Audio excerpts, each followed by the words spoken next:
Hello, welcome to 30 plus examples of female privilege, reworking the myth of male privilege, part 4. Before I begin, I would like to apologize to anybody that has been following this series or subscribed to me or been enjoying the videos I've made. I've let this series sort of fall behind. I was working on another series called the MGTOW Zone, which I've made 4 videos for already. And also, I did have my son living with me for a while, and we were making a lot of Minecraft videos for his account. So I've sort of left this one behind. But without further ado, the 4th example listed in these male privileges found at the website It's Pronounced Metrosexual. I'll post the link below. It states this: you can be confident that your coworkers won't assume you were hired because of your sex. What the author of this quote, I think, is trying to say is that women are consistently worrying around the workforce, and they have this nagging feeling in their mind that they only got the job they are working at because they're women. I wonder if she thinks like this. Did he hire me because my boobs are so big? Or do you think he hired me because of my work ethics? Again, another male privilege equated to simply being male. In fact, looking back at the author's lists of privileges, I think almost all his points revealing male privilege are based on the fact that males are men. The author of this quote didn't even try to represent an opinion that could have been arguable. He would have been better off if he said, you can be confident that your coworkers won't assume you were hired because of your beauty. I mean, that's something you could sink your teeth into. Instead, he makes this broad, sweeping claim that it has to do with whether or not you have a penis. I mean, that's a large brush he's working with.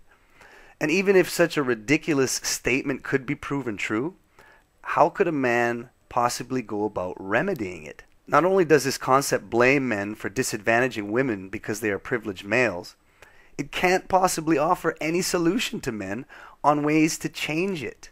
I mean, what is a man supposed to do to share some of his privilege with a woman? Chop off his penis and hand it to her? Here you go. Take my severed bloody penis so that you may share in some of my privilege. Put it in your pocket for good luck.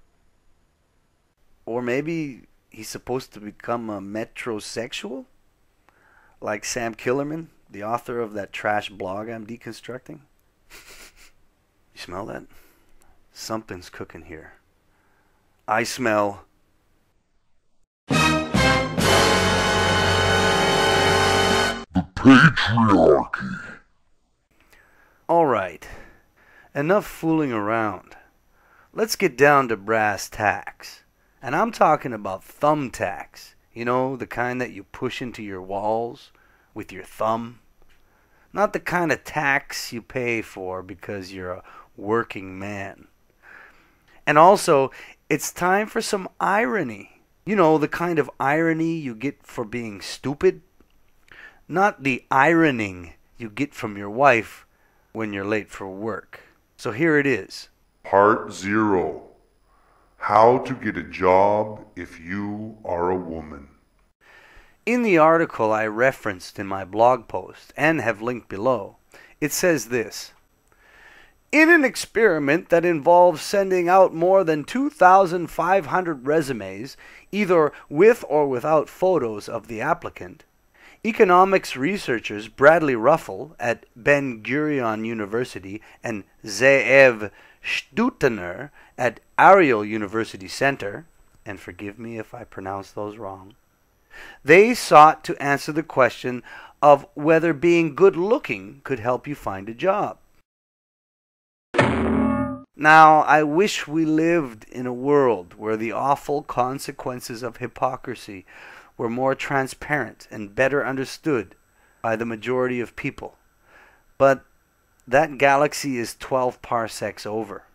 You know, the one where feminism was never born? Well, but since we don't, I'm going to have to rub this in a little bit. Here we have this study to determine what factor attractiveness has in regards to companies hiring employees. So then there's these two Jewish economists, these economist researchers, poised and ready. They send their troops out to collect the data. As they anxiously await the results, the troops come limping back home far too early for all the data to have been collected. And I imagine this is how the conversation went. "Why are you back so soon?" shouts economist number one. "It's impossible. You have everything we need." The quivering troops reply, We ran into something we hadn't reckoned on. yes, that's right. They hadn't counted on the towering gauntlet that lay between them and the information they wished to share with the world. What was this gauntlet, you say? Well, none other than "The Minotaur of Crete." No. Actually, that wasn't it. What I meant to say was the HR department. Anyone who has worked for almost any type of company knows HR. You know, the human resource department. But despite my assumption that most of you don't have the best of relationships with these strange folk living in your offices, how bad could they really be? Well, according to the article and the research, it states this: 93% of the HR staffers deciding whether to call in someone for an interview were female. It turns out that HR women, who also tend to be young and single and hence still in the dating market for men, are eager to meet with handsome men, but they're jealous of beautiful women. If you're at work, take a stroll down to the HR department. Take a peek inside. Count the pumps and scents of perfume.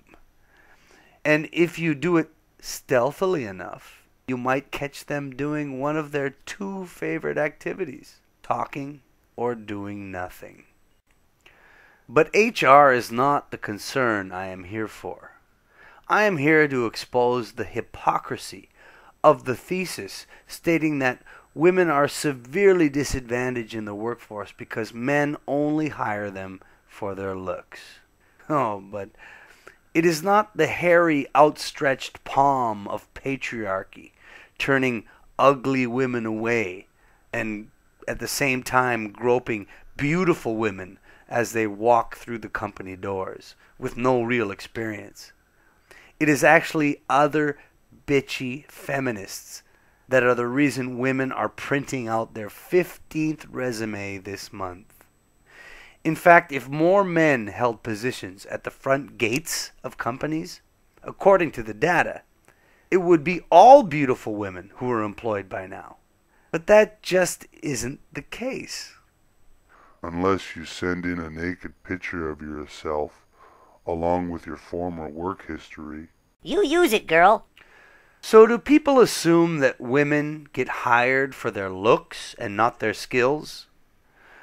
Well, one of the articles that Forbes sourced stated this: studies have shown that they, women, are more likely to be promoted than their plain Jane colleagues, because people tend to project positive traits onto them, such as sensitivity and poise. They may also be at an advantage in job interviews. End quote. After the revelations of the aforementioned Israeli study, however, whether or not you are hired based on your sex depends a lot on who is doing the hiring. And 93% of the time, it is a woman. So if you are a beautiful woman looking for a job, and you have to come up against the gauntlet of HR, you just might be out of luck. Part 0.1. Female aggression. You are an attractive woman, hitting the pavement in search of a new career. You are determined and know that what you might lack in ability, you can more than make up for with some perfume and a push-up bra. It might not be fair, but hey, It's a dog-eat-dog world. Or should I say, woman eat woman. the New York Times sourced a recent issue of Philosophical Transactions of the Royal Society, where a Dr. Hardy pointed out some interesting data about female competition. In it, she states, quote, intrasexual competition is the most important factor explaining the pressures that young women feel to meet standards of sexual conduct and physical appearance. Wow. In the immortal words of Dr. Watson, no shit, Sherlock. Women really compete aggressively with one another over sexual conduct and physical appearance? Well, apparently what most of us just took for common knowledge or common sense, these scientists have set out to prove once and for all as it being the truth. The same article continues, and I quote, to see how female students react to a rival, researchers brought pairs of female students into a laboratory at McMaster University for what was ostensibly a discussion about female friendships. But the real experiment began when another young woman entered the room asking where to find one of the researchers. End quote. And the difference between the females entering the room? Well, it was the clothing that they wore. The pairs of female students observed a very attractive woman come into the room saying she was looking for a researcher. But unknown to the students, their reactions were being recorded. They observed one woman at one time wearing jeans and a t-shirt, and the next time in a much sexier get-up. The jeans didn't get much of a reaction, but when a woman came in wearing a low-cut blouse and a short skirt, and I quote, virtually all the female students reacted with hostility. During the study, the female students conducted themselves as hostile females often do. They rolled their eyes, muttered among themselves, and even shouted at the woman entering the room. However, when she left the room, the reactions were even worse, with the students laughing out loud and saying that the woman must have wanted to have sex with her professor. But again, are we really surprised at this behavior? The article sums up everything by also stating that sex shaming is committed far more often by women than men. And I believe that it is a social pressure from other female peers that drive women neurotic, with fancy diets, expensive clothes, and a general low self-esteem. It's not TV advertisements or the half-attractive neighbor that seems to be spying on you every time you are watering your lawn. Yes, women can now, under the sound objectivity of science, be assured that the greatest threat to their strivings for equality and feminine pride are actually other women and not men. And though the staggering pettiness women have between one another comes as no surprise, it is refreshing to see scientists, and women scientists at that, really drive the point home. Sure, women may feel they are unfairly thought of as having gained employment simply because of their sex. But guess what? It is other women who are making that assumption. Not men, other women. And not only are women assuming that you, as a woman, are nothing but a slut in a business suit, but they are also in the best position to shatter your career-achieving dreams because your boobs seemed a little perkier than hers when you came in for the job interview through the HR department. So how can I go back and turn this original male privilege back on its head in the way that I intended to do it from the beginning and make it become a sort of female privilege. And remember, what it stated in the beginning was, you can be confident that your co-workers won't assume that you were hired because of your sex. Can I reverse that? Why don't we wrap it up in this way? Number one, there is no patriarchy here. That old dog has bought the farm. The looming shadow of a successful man no more holds the key to a woman's winning career than does her see-through blouse and 4-inch pumps. Instead, could we be seeing an unforeseen side effect of modern-day feminism? Are the little spoiled princesses finally waking up from their generation-long self-aggrandizing binge with the worst hangover imaginable? Have women become their own worst enemies in their blind pursuit of unlimited privilege with no responsibility? Well, time will tell. And when it does, I will be in the front row. I promise you that. Wait a second. When I think about it, I haven't really highlighted a female privilege in this piece at all. And actually, I've only pointed out how the biggest disadvantage women have in regards to their careers and social status, the biggest disadvantage for them is other women.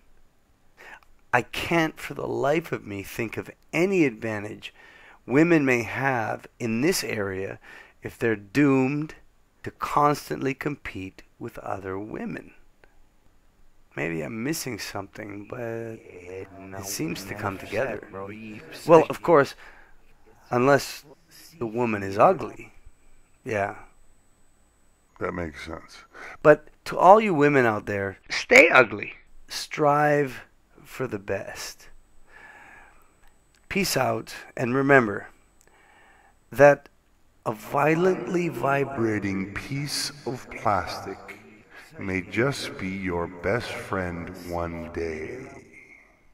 Either that or a cat.